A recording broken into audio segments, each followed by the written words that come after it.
All right, we are live. Welcome to what we're going to call episode 66 of the Athletic Philosopher Podcast. I am your humble host, Jordan Goldstein. I used to be a professor of sports. Oh my gosh, that was like a lifetime ago, or 2 lifetimes, or 3 lifetimes ago, where I used to teach sport history, sport philosophy, sport sociology, and a little psychology in the university. But not really there anymore. I don't have a perch in the ivory tower anymore. There were complications, and I think it was best that both parties split. I'm interested in the truth. Universities, not so much. And now we are, deep in the world of online coaching, both fitness and life coaching, which is my kind of unique specialty, where I've got my one-on-ones and I've got my group, the Temple. Have a bunch of other cool things that I do in a consulting role, talking about like the meaning and the value of sport, to go just beyond the training, beyond what happens inside of the lines of competition and exercise, and really leveraging how we become better people through the process and then living as those better people.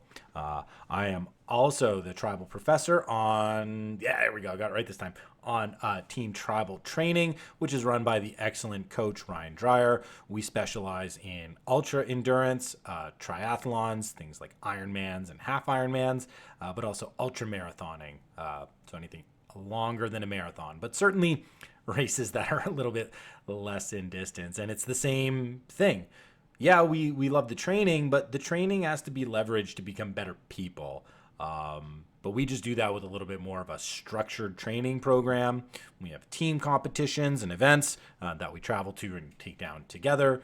And if you're listening to this and you want to get a little piece of the coaching or the guidance or the wisdom or the advice that I'm throwing out here, I'll put all the information in the show notes. So definitely get into contact with me if you have some interest in what I do as a coach, or if you're looking for something, really serious in terms of being trained by a professional, but being brought on to like what's kind of like a sports team for adults, but the best kind of sports team for adults. And I'm also recording this live on Twitter, so I got a couple people popping in and out. So same thing for the people on Twitter. This can be interactive, so if you want to drop comments and ask questions, go for it. And if you want to get into contact with me, anything that you like that I'm talking about and want to know a little bit more, just shoot me a DM right there on Twitter. They are open for a reason, so get into contact to me. All right, so this live podcast is part 2 of the live podcast that we'll call hastily put up last week. I was sort of in between lots of things last week. My wife was in Portugal for a gigantic work meeting of hers, but it was me at home with 2 kids all week long. And as is often the case, things collided quite spectacularly last week for me in terms of my training, where I agreed to run an off-the-couch, smooth and fast marathon is the best way to put it. And off the couch is also a little bit of a misnomer, because it's not as if this was me not training or not being able to train or just not in a position to run a marathon and thinking, hey, let's just sort of gut it out and see what happens. It's more of a, hey, you train all the time. You're consistent. You're running frequently. What would you be able to do if you decided to take on a marathon length distance? And I talked about how this challenge emerged. It was sort of a fun and direct challenge from Tribal Training head coach Ryan Dreyer, and not as a way to sort of make me uncomfortable or to push me, to aim for some sort of a number, but as an extension of my consistency. And we thought it would be a good illustration and example for the team on what it looks like to just stay small in your approach, but consistent in your approach, and how that eventually leads you to doing bigger and bigger and better things. So go back and take a listen to episode 65 if you want to get the genesis of this, but this is episode 66, and we're just going to talk about the what happened, how it happened, and what I learned in the process, and what you can take away. And, ultimately, this is tricky because I have notes on my phone, and usually what I do is I go to my notes in my phone, but I'm using my phone to stream. There's a quote that I read this morning in the book that I just finished off from Ritual to Record by Alan Gutman. And this is one of the seminal canonical texts, we'll call it, in the sport philosophy field. Alan Gutman is effectively trying to describe and categorize and define modern sports for us. So sports that are modern in nature and differentiated from other physical contests or competitions or games from the past, and then also seeking to find like a greater meaning or a greater purpose for why we should, as individuals, want to participate in them and spectate them. And literally the final sentence of this book in the conclusion, which is what I read this morning, is going to basically be the takeaway lesson for you. And I kind of want to start off with that. So you're going to have to bear with me for just a second here while I pull up the quote. I'm not going to go run upstairs and get the book, because I know that I got the note somewhere here on an open tab. So, we just do this in real time. We do it live. Nailed it. Look at that. Sometimes things just come together. All right. So here's the quote. I'll come back to this when it's time to do the takeaway and it's time to really, apply from my story something that you can use and you can take away for yourself in your training process, or maybe even just in your day-to-day life here, because that's what we do. We take the training and we leverage that into wisdom for our day-to-day lives. But here is the quote from Alan Gutman, and this is literally the final sentence of the book in the conclusion. All right. Quote, "When we are sure-fitted with rules and regulations, when we are tired, like Robert Frost's apple picker," okay, maybe you don't know Robert Frost, not a problem, "of the harvest we ourselves desired, we can always put away our stopwatch, abandon the cinder track, kick off our spiked shoes, and run as Roger Bannister did, barefoot on firm, dry sand by the sea." All right, so let me just give a little context on this quote, and then we'll dive into my 26.2 snow miles, which my legs are still hating me from. Gutman is talking about this desire to elevate oneself through physical joy and physical achievement in a high-intensity athletic effort. And he starts off the book with this incredible quote. Maybe I don't have to go all the way back up to the note here, and we'll find that quote too. We'll go, he starts off with this incredible quote about Roger Bannister and the sense of freedom and joy and imagination that overtakes him when he's doing something so elementary as just running barefoot on the beach, right? And who's Roger Bannister? If you don't know who Roger Bannister is the first human to break the 4-minute mile in time trial, right? This is in 1954. He's this incredible neurosurgeon, but is this dedicated amateur athlete, and him and a couple of other high-level runners, have been battling back and forth to see who can be the first to break the 4-minute mile, and he's the first one to do it. But it's not exactly that 4-minute mile. Let's see if I can get all the way up here, and we'll find that quote, because it's like literally he bookends the book with this. See if I actually had it. I know that I sent the quote. Yeah, I don't see it. I don't see it on the notes, and I'd rather not do the dead time, so maybe I'll go and get it later. We'll see. But what Bannister's talking about, this running by the sea, it's kind of like when there are too many rules, when there are too many regulations, when there's too many restrictions, when there's too many things that you have to do to follow. Oftentimes, the way to cure yourself of all this rigidity is to blow things wide open. And go and do something for yourself. And to define it for yourself in a way that's meaningful and purposeful. for you. So in the world of sports, right, that's just too many rules, break the rules.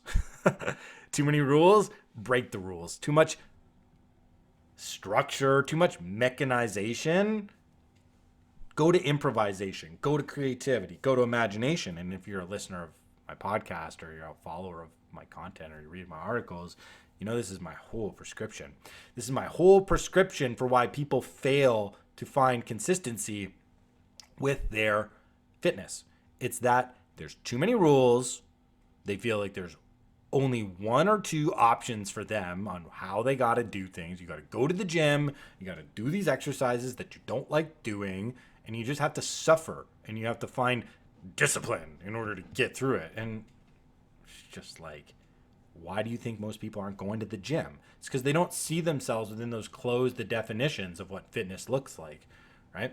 And so I love this final quote from the, from the Gutman book, because that's exactly what I was doing. That's exactly what I was doing with this 26.2. It was kind of like a play, right?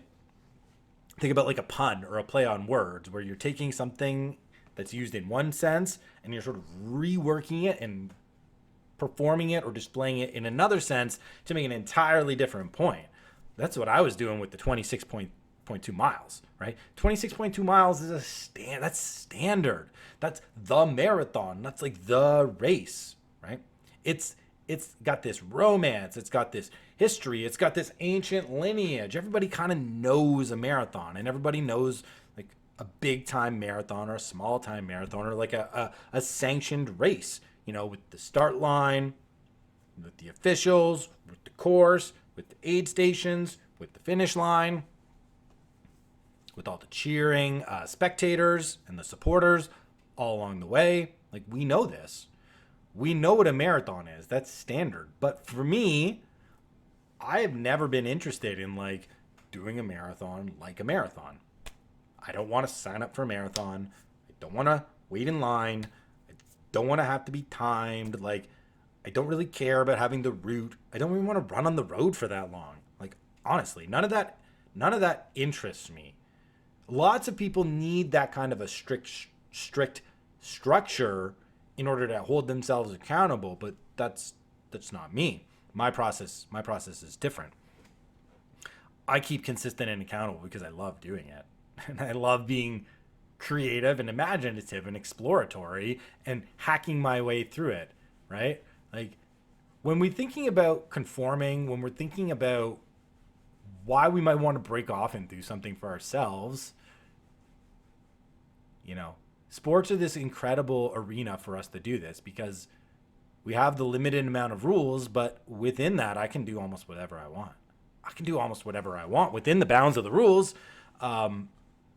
And in sports, so oftentimes the ones who become like the legends, the ones who become the greats, are the ones who figure out a way to play a different game inside of the game. They're the ones who, yeah, it's like Michael Jordan's playing basketball, but he's playing on a totally different level than everybody else. And he's figured out some hack within it, so he's playing his own game. Like, he's playing his own game inside of basketball that's allowing him to excel so high above everybody else. And we see this with the high achievers in almost all domains. They're the ones who understand the rules and they break them in order to enhance the experience. Jazz is one of my favorite analogies for this because those jazz musicians, if you don't really know a lot about music, you'll listen to some jazz, maybe some like bebop or something from the 40s, and it's all wild. And you're thinking, what are these guys doing? They're just making noise. They're just trying to make as much awful sounding noise as possible. But that's not what they're doing. What they're doing is they're purposefully breaking rules that they know. They know why they exist. They know why there's certain relationships between notes and patterns and rhythms. They're choosing to break them. They're choosing to break them so that they can expand creatively and that they can make the music more meaningful because they just got bored. They got bored of playing like classical music or waltzes, right? Or ballads or whatever it is, show tunes. It's like, I don't want to do that anymore. I want to use my heart and ingenuity to create something new, but I'm still playing on the guitar or the trumpet or the clarinet or the saxophone or on the drums. So I'm still hemmed in by, the rules of music, but I'm going to break all the rules, and I'm going to break them when I want, and I'm going to break them exactly how I want so that I can get the sound that I desire. I'm breaking the rules purposefully. I'm creating a new game within a larger game, right? So the larger game in jazz, it's like making music. The game in jazz is like totally improvisational and disregarding the rules that we are all competent in. So I've always thought of myself kind of like a jazz artist or a punk rocker when it comes to exercise. Probably closer to punk rocker than a jazz guy. And punk rock has got that same sort of ethos, right? Punk rock is, I don't necessarily need to know what I'm doing on the instrument. I just got to know how to make sounds. And I got to know how to make the sounds that I want to make. So, punk rockers, they don't even know things like scales. They don't even know sheet music. They can't read sheet music. They just pick up the instrument they want to play. They noodle around on it until they figure out how to play it the way they want to play it. And then they go and perform it.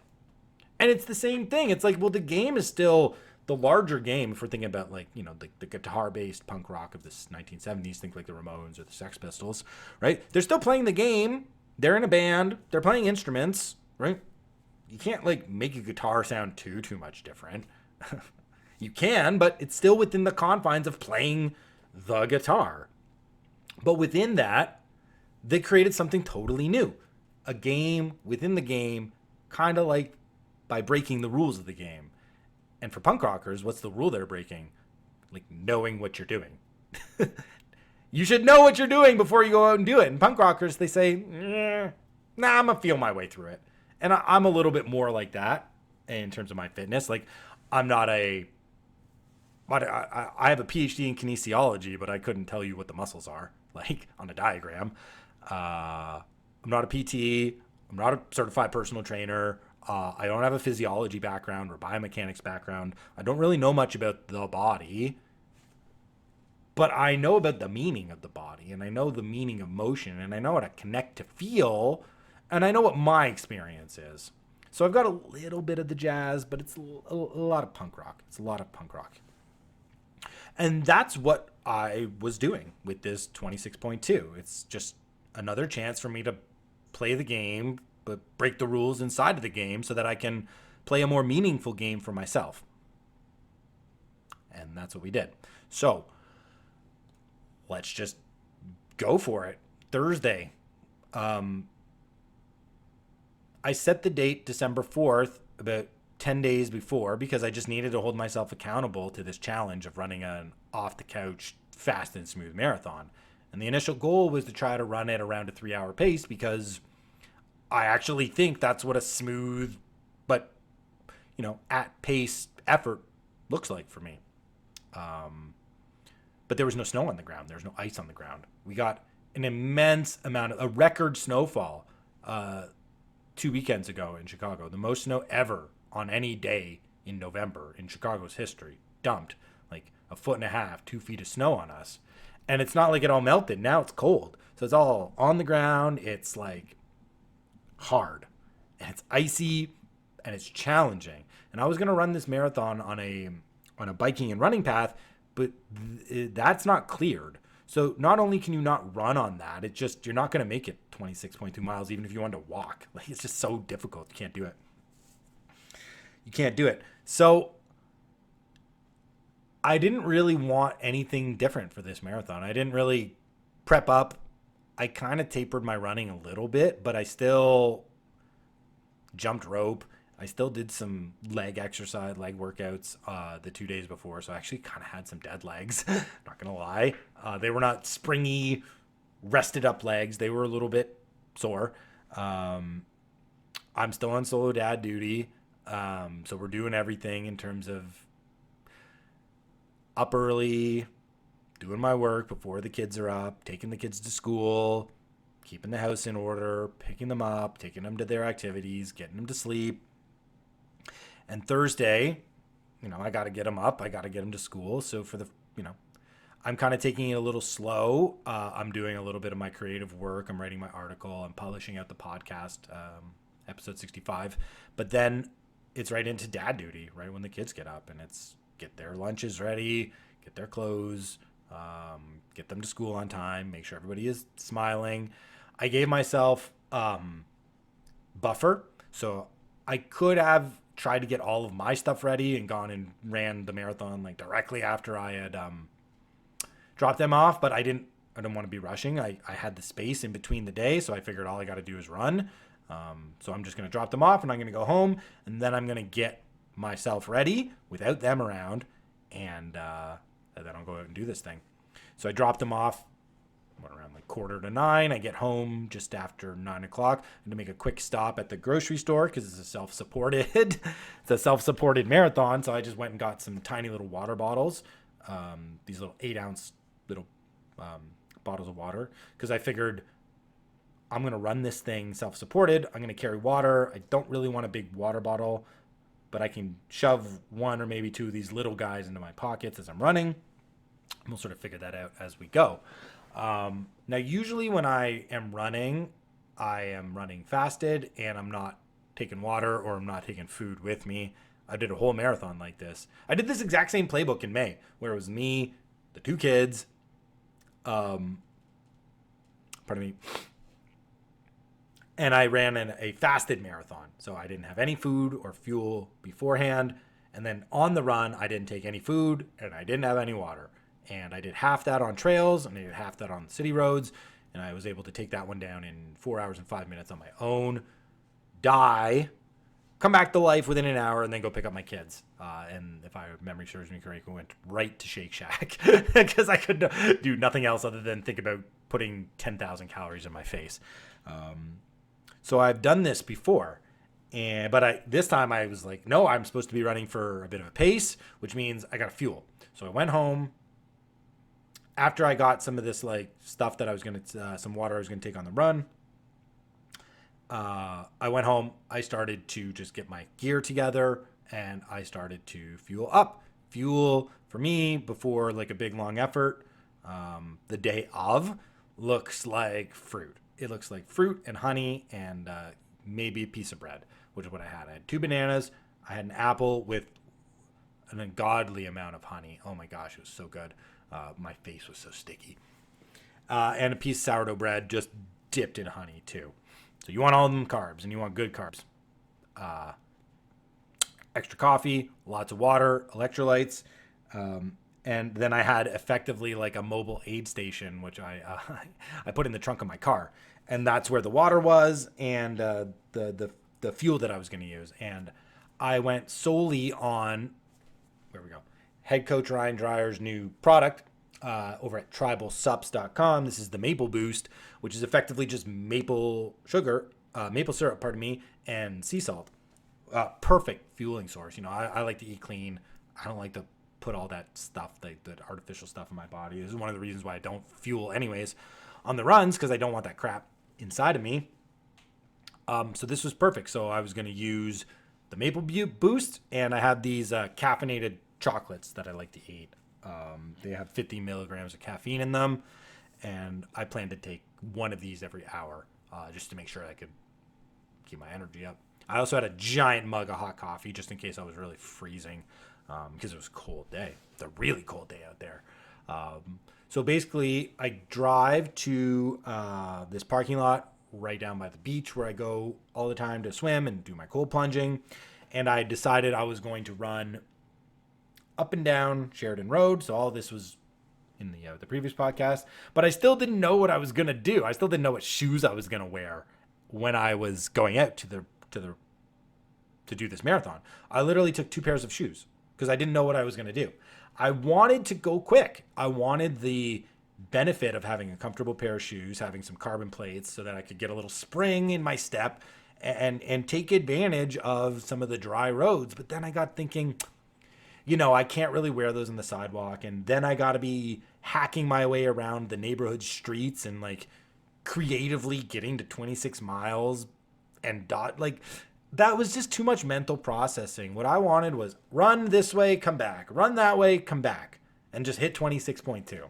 So as I was driving over there and looking at the conditions of the sidewalks and looking at the conditions of the roads, I just decided, you know what?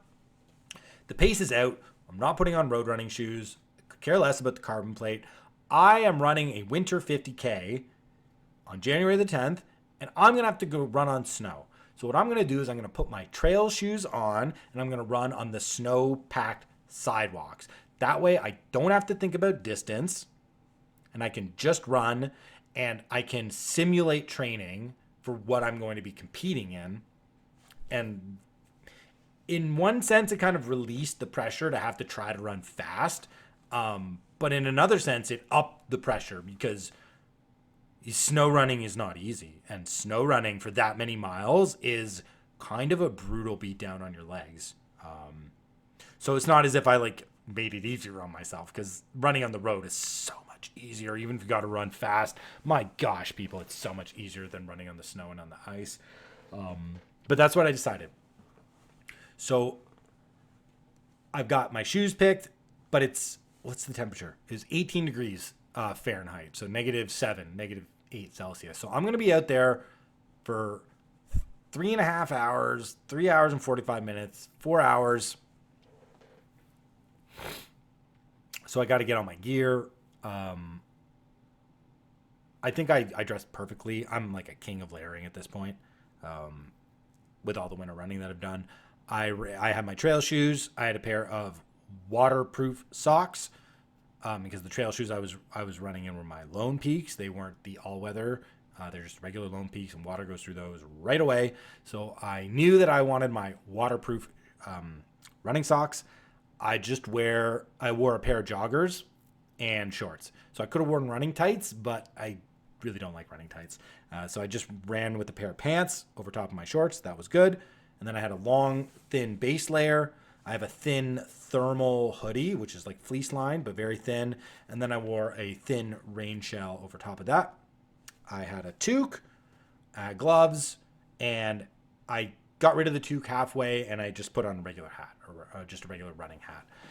And that kept me warm, although I did get cold at the end because I was sweating, and you're just out for...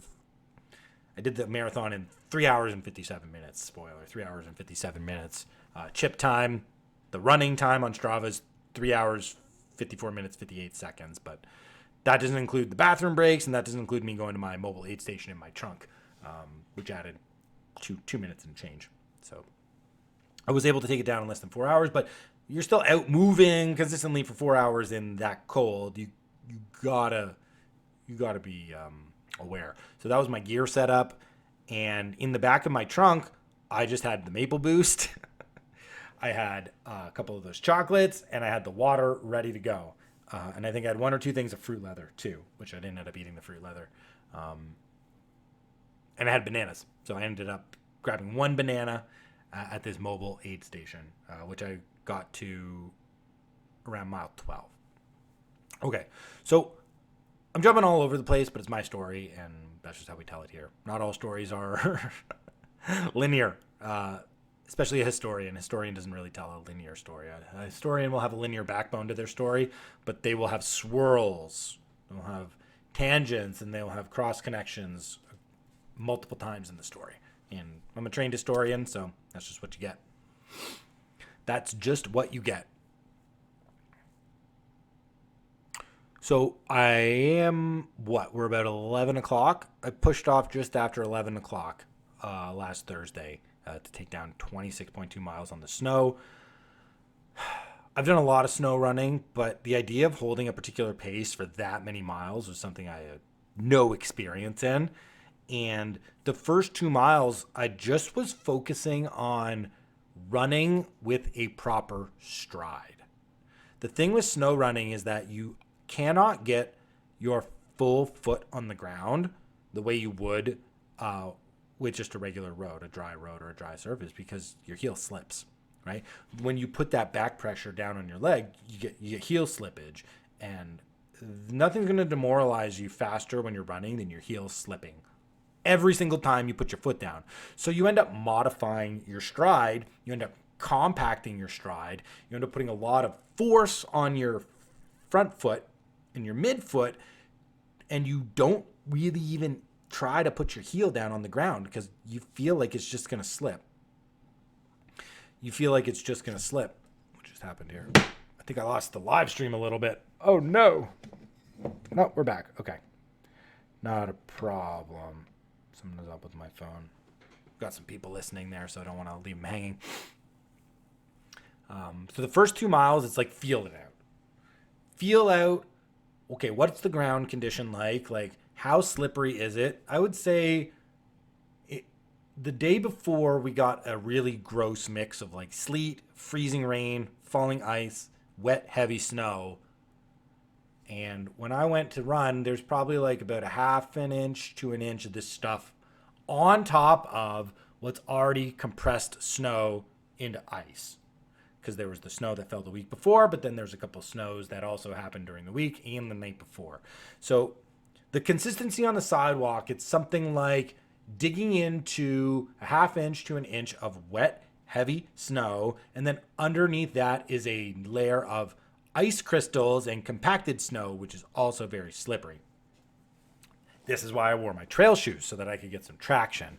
And I've run in all the kinds of snow, like all of them. They have a saying that the Inuit, right, the indigenous tribes that live in the Arctic Circle, like north of the tree line, they say that they have 50 different words for snow.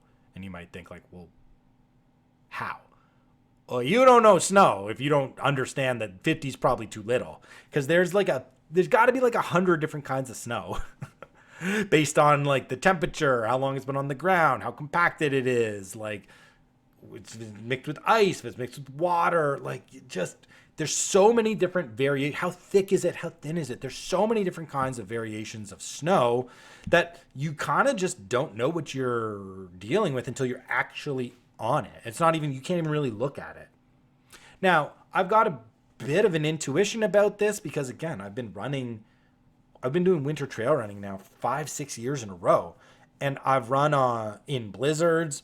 I've run in ice storms. I've run in everything. I've run in 3 feet of snow. I've run on the dustings. Like, I've run on sheer ice. I've done it all. So my feet kind of know what to do. They know what to do.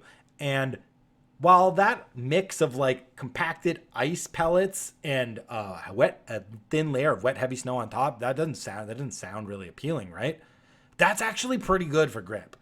I would say like if we're on a scale of like 1 to 10, that's like a 9 score in quality, like good, of what you might expect in a winter run. So I actually had pretty good winter running conditions, and those first 2 miles was about me just legs, use all the foot. Use the heel. Like, don't worry so much about the slipping.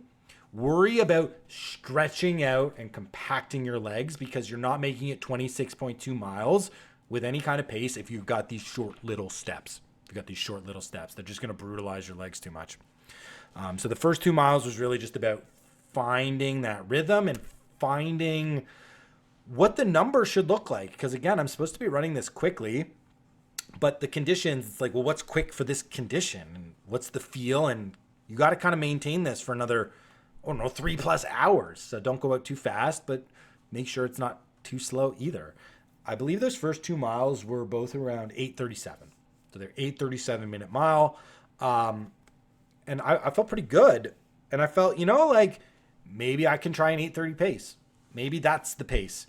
But it was pretty clear to me that somewhere between like 8:30 and 9, that was going to be my target. And after those first 2 miles, I started to immediately calculate that into my mind, thinking, okay, how long am I going to be out here? What's the fueling that I'm going to have to be taking? And how am I going to psychologically manage the effort if it's going to take a little bit longer than I expected? Remember, I was going into this before the snow thinking it's going to take me around 3 hours. Now it's like, can I do it in 3:45? Can I do it in under 4? Let's see. Right. So this game, just it's totally an improvised game. And that's why it's so exciting and so much fun, because you don't really know what you're doing. So the first 2 miles are good. I'm running down south on Sheridan Road here.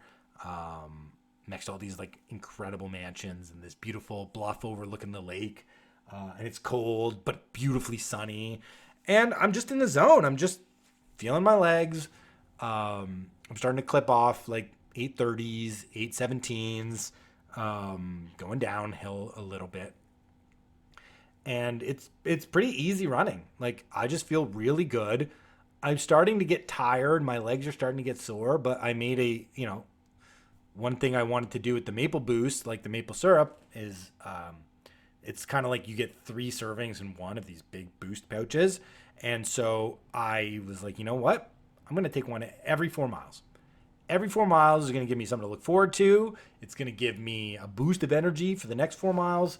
I can't carry a lot either. So I'm literally just carrying this little 8-ounce bottle of water in my hand. And ended up like cramping up my bicep muscles because I was holding this thing with my big thick winter gloves the whole time, but it's okay. And I had Maple Boost and the caffeinated chocolate in one of my pockets. So I don't want to be carrying around stuff when I'm trying to run relatively quickly. And so, take the Maple Boost at mile 4, take the Maple Boost at mile 8. I think I took the first caffeinated chocolate at mile 7, which was an hour in. So I'm feeling pretty good. I get down, I'm running to Gilson Beach is my turnaround point. I get there and I go all the way to the end and I get to about 6 miles. I think it was 5.95 miles, so almost. And then I figure, okay, so that's going to get me back to my car at 12 miles. That's my aid station. That's when I'm going to get a new bottle. I'll get new Maple Boost. I'm going to grab that. I'm for sure grabbing that banana. I'm going to eat that as well. And I wish it was a little bit longer because like when you hit the aid station and you're not at 50% yet, it's tricky because you're like, oh gosh, I'm not even at 50% and I just had my big stop. And anyways, that's just how just kind of how it worked. And I remember when I did the fast on dry roads, I did a 10 miler at a 6:53 pace, and it was around mile 7 and mile 8 that my legs really, I noticed my legs losing juice. Didn't really feel that. I had the Maple Boost, like it was working pretty well. No gut issues, no anything. It felt good. But there's like a part of me that just, I've run on snow so often. I'm just thinking the attrition is going to be real. There's going to be a point where my legs are just not going to be able to generate power and I'm going to have to slow down. And it's not me managing the effort inappropriately. It's just resistance. Like, go run in sand and tell me your legs aren't going to get tired. Go run in snow and tell me your legs aren't going to get extra tired. People run these marathons in these super shoes, right? They've literally got like a spring inside of them, effectively. So when you put your foot down, you're getting launched back up, like, and the shoe is creating momentum for you. It's the opposite in snow. Every single time my foot goes down, I've got resistance. It's literally like putting your foot in sand and having to bring it up, right? And the leg muscles are just not gonna hold up for that long. So back in the back of my mind, even on mile 1, I was like, shoot, this feels good now, but there's a mile at some point in the future where I'm going to hate this and my legs are going to be very sore and tired because of this. And I don't really know if fueling could have prevented this. Like, it's possible, but it was just, I just knew in the back of my mind, like, you're going to run the first half faster and the second half, you're going to have to figure out how to hold on, which is exactly what happened. So, the first 12 miles were good. It was really good first 12 miles. My pace goal was 3:45, 3 hours and 45 minutes. I thought if I can do that, that's good. And the first 12 miles put me in a real good position to do that. I think my average was just around 8 minutes and 30 seconds for the first 12 miles. I get to the car, I do a quick, and that's with 2 stops. That's with 2 P stops as well on the elapsed time. So I'm doing pretty good. I get to my trunk after making it back at mile 12. It's maybe like a minute. I'm not there for long. I'm not stopping. Number one, because then you're going to get so cold that you're never going to want to go back out. But I was just feeling good. Like, my body feels good. Legs feel good. I just want to get back out there. And it was right around, I think, mile 13, mile 14, I started to get the heaviness in my legs. And just the attrition, the accumulated snow miles, they just started to hammer at the legs. And, they say in marathon running, like mile 15 is when people start to get loopy. I never had like a loopiness. I never had, and this even happened to me on the fasted marathon. Like I remember the fasted no water, no fuel marathon at mile 23 running along the road. And there's a gentleman that I had passed. He was just slowly on a bike and I had passed him and he looked at me. He's like, "Oh, you look good." It's like, "You look so good. What mile are you on?" I turned around. I said, "I'm on 23. He said, "What?" I said, "I know." I never had any of the mental kookiness, even when I wasn't putting any food or fuel in my body. And that didn't happen at all in this marathon either. I never got the elevation or whatever. But man, around mile 15, my legs just started to quit. They said, "I don't want to be on this snow anymore. I'm not interested in digging deep. I'm not interested in the resistance. I'm not interested in any of this." And I started to battle for 9 minutes. I started to battle for 9.5 minutes. And, mile after mile in the snow, the food was keeping me alert and the caffeine was keeping me, focused, but my legs, they just couldn't do it. Like they just couldn't do it for that long. And so it was right around mile 22 on the way back up, because I just did an out and back and then out and back again, find 2 miles was the idea. I just had to tap on the snow. I said, "That's enough. I can't do any more of this." And the sidewalks had been bare in spots. So I'd maybe run about a mile or a mile and a half of the 22 or 23. But I had to make the decision. I was like, I can't do this anymore. I cannot run consistently. If I want to walk, I can totally walk on this stuff. Like that's not the issue, but I can't be running anymore. And if I am running, it's going to be so slow. It's going to be counterproductive to what I'm doing out here. So I made the decision to just jump out onto the road and finish the final 3.5 miles on the road. And it's not as if like I started burning up the pace either. Legs had to find some life. But we managed to bring her in. And there's a couple of really cool things about this that I just want to highlight. Raw dogged, number one. No music, no podcast, no nothing. Just me, my thoughts, and the road for 4 hours, and the cold and the snow. So I'm interested in really exploring the space of being out and doing an effort that long in my mind, but I'm also like highly in tune with my body. I want to know the feel. I don't want a distraction. I don't want a playlist that's going to make me forget about the pain. I want to be inside of the pain. I want to know the feelings. I want to be able to deeply understand them. One, for my own purposes, but I also coach people to do this stuff. So I need to know like what the signals are and how we can push through them and what we can tell ourselves or what we can do to make sure that we can keep going from a deep perspective, not just like, oh, just do this and take your mind off it for 10 minutes. Like anybody knows you can put a headphone in and that's going to distract you. Okay. You don't need me for that. What happens when the headphones don't work? What happens when you've exhausted your list of, shoot, that fire playlist didn't work. Oh, that motivational speech made me want to throw my phone because it didn't hit. It was the opposite. It made me feel like crap. What do you do then? What do you have to do when you got to go deep inside yourself to find the resolve to keep going when it's so easy to quit, right? Okay. That's another part of this whole thing. It's like mental training, it's deep mental training and spiritual training. Why choose to run on the sidewalk? Well, because it's there and it's harder, and I want to find out what it's like to do the harder thing. Also, I got to run 50K in a frozen forest in a month, so you don't got the option there. You just got to run on what's there. So the raw dogging is very cool. That's a very cool element to all this, and it's a testament to, the seriousness with which I approach these challenges.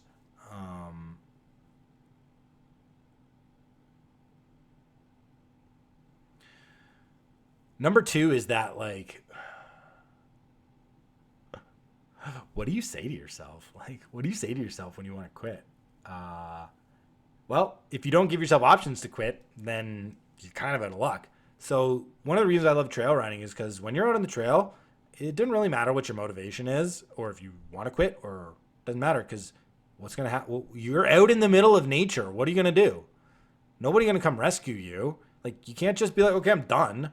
It's not like you're on a treadmill and you say, I'm just not feeling the miles, and you hit stop, right? It's not even like running in the city. You run with your phone. Yeah, you might like, I'm going to run out. But if you got your phone, guess what you can do? You can call Uber. You can call somebody to come pick you up. You can tap out. So consciously, and this isn't the smartest thing to do. I understand this, but I'm confident and I know myself and I know my abilities. I didn't take a phone. So not only did I not take a phone for entertainment, I didn't take a phone as a lifeline. Because it's not that hard when I'm down at mile 19 and I'm the furthest away from my car. It's not that hard for me to rationalize to myself, like, why don't you just go hit 20 miles, jump inside that convenience store, call an Uber, and go back home? In my mind, I had already put 20 miles as like an acceptable minimum, because you don't know what's going to be out there. You don't know what's going to be out there. So it's like, if I could only do 20 miles today, that's a great long training session. And if I do my best and run 20 miles, like, I won't have anything to be ashamed of. So, but even that, it's like, but if I have a phone and now 20 miles isn't out and it's cold and I'm just like, I don't want to do this anymore, I can quit and I can make whatever excuse I want in my mind and I'll justify it. And then I'll get other people to say, yeah, that's badass that you went and ran 20 miles in the snow. And I'll think, oh gosh, I'm off the hook. I didn't want that. I didn't want no easy out. So I didn't even take my phone so that I didn't have the option. Now, what happens if like you get injured or all of a sudden like you really hit the wall and you start shivering and like, okay, in an emergency, I'm running into a store and I'm saying I need someone to call me an Uber or a cab to get back to my car. Like, that's it. It's not that hard. I'm not out in the middle of nature, which I've done. I've done it. So even that, not having the phone is like, I'm not really so worried about that. So I didn't have a safety blanket. And I ain't have nothing to distract myself with. So why? Like, why do this? Because it's my style, guys. I'm the one who wants to take on something that everybody else thinks is crazy. And I want to do it in a way that is even crazier than the way the crazy people do it. So is it crazy to run a marathon? Yeah, absolutely. You know what else is crazy? Not specifically training for a marathon and then going and running it in wildly adversarial conditions like fasting and not eating or drinking, or doing the whole thing on a snowy sidewalk on a Thursday. That's the game within a game. That's my game within the game. And, if I just finished it and I hit done on my watch and nobody else ever knew about the marathon, I would love it. I would be so happy and satisfied. And sharing it is not so much me like, there's no bragging here. Anybody who knows me knows I could care less about bragging about something that I did with a number. Like, cool. You ran you ran a big distance, like, and you did it in a somewhat respectable pace, and you did it in difficult conditions. Cool, man. Like, more important was being able to go pick up my kids, and then I took them home, and I made homemade mac and cheese because I needed 1,000 calories. I needed like 1,000,000 calories, and they needed all be carbs. And they need to be hot, but I knew that they love homemade mac and cheese, and I want to show them that, hey, Daddy went out and did a big effort, but the biggest effort is still being your dad and showing up, picking you up, and being happy, and doing fun things together, and creating the memories. I don't want them to be like, Dad showed up and then he was on the couch all night and he was angry and he was blah, blah. I'm like, that's not why we do these things. It's not why we do them. So ultimately it goes back to that.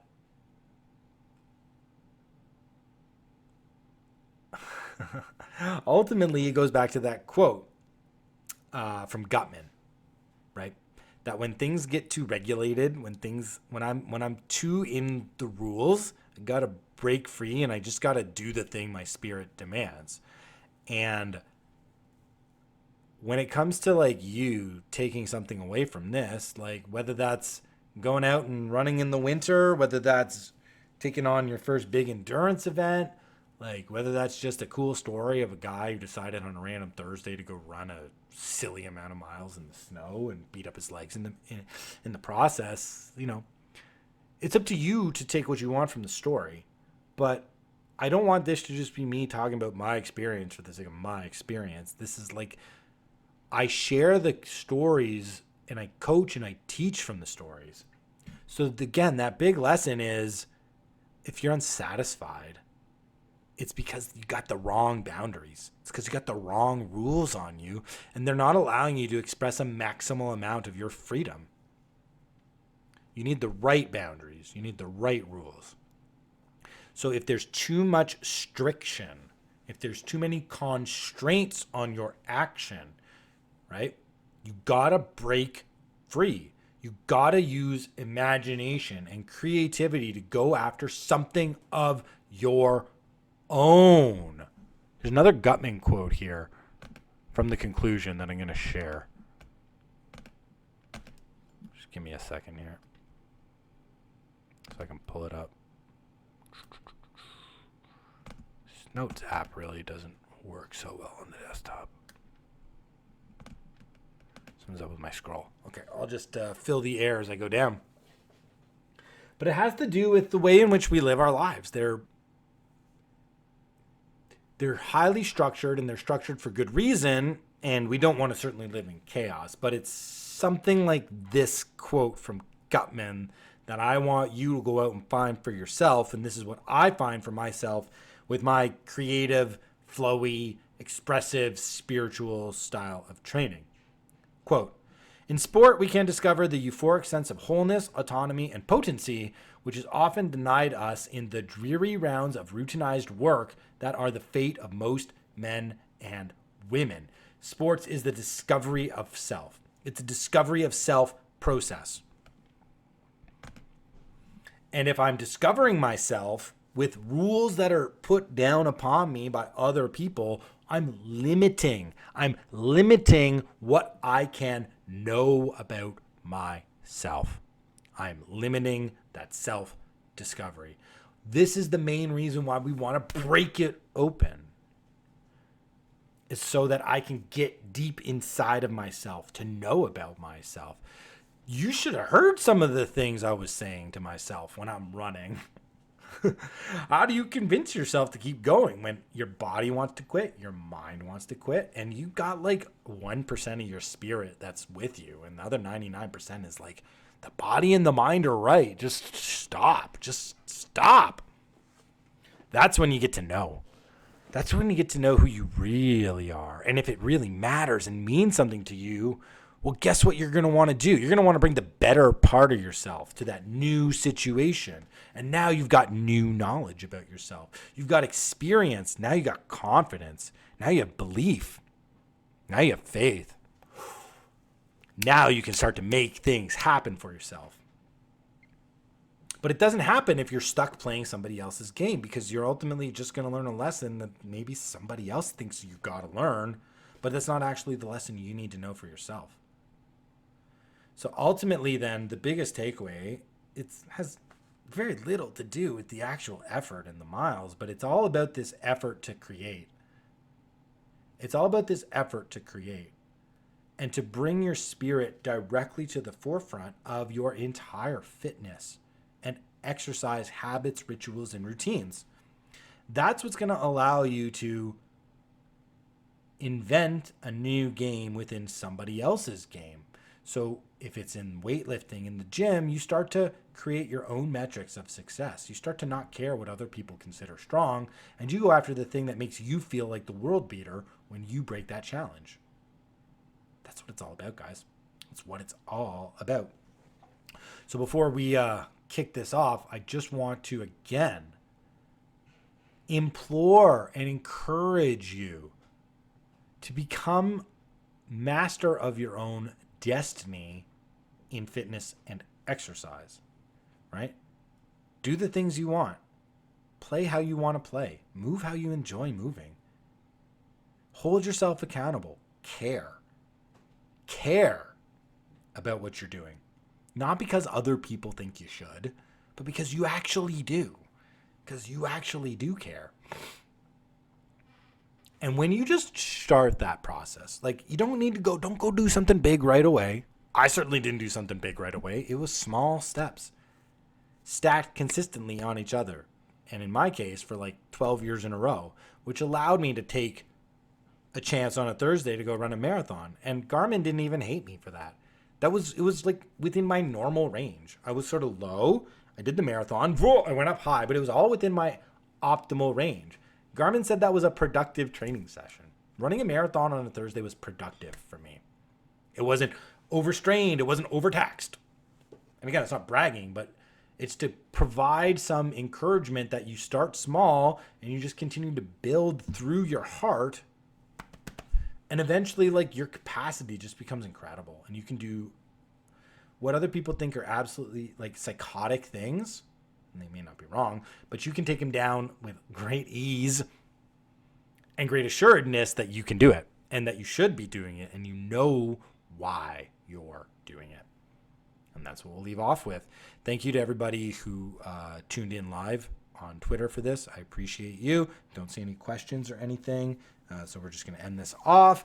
Appreciate everybody listening. Again, if you want to get a little piece of this in your own life, and it starts in fitness, but it's pretty obvious to see how this like absolutely leaches out into your desire to not just like have a fitness life that is defined by, you know, your values and the way in which you demand and desire to live. Obviously, it's going to leach on out into all the areas of your life. And that's what's very exciting about the work that I do with the one-on-ones, with the group, and on the team, is about allowing and showing people how these lessons become alive in their lives. Because, hey man, the truth is in the training. The truth is in the training. And if the truth of the training leads directly to your heart, well, guess what we're going to be able to do with that information and knowledge once we uncover it through your determination and effort. I mean, literally, the whole entire world opens up to you. So if you're interested in talking about what that could look like, again, my information is in the show notes. Or if you've been listening on Twitter, shoot me a DM. All right. Peace and love, team. We will catch you in the next one.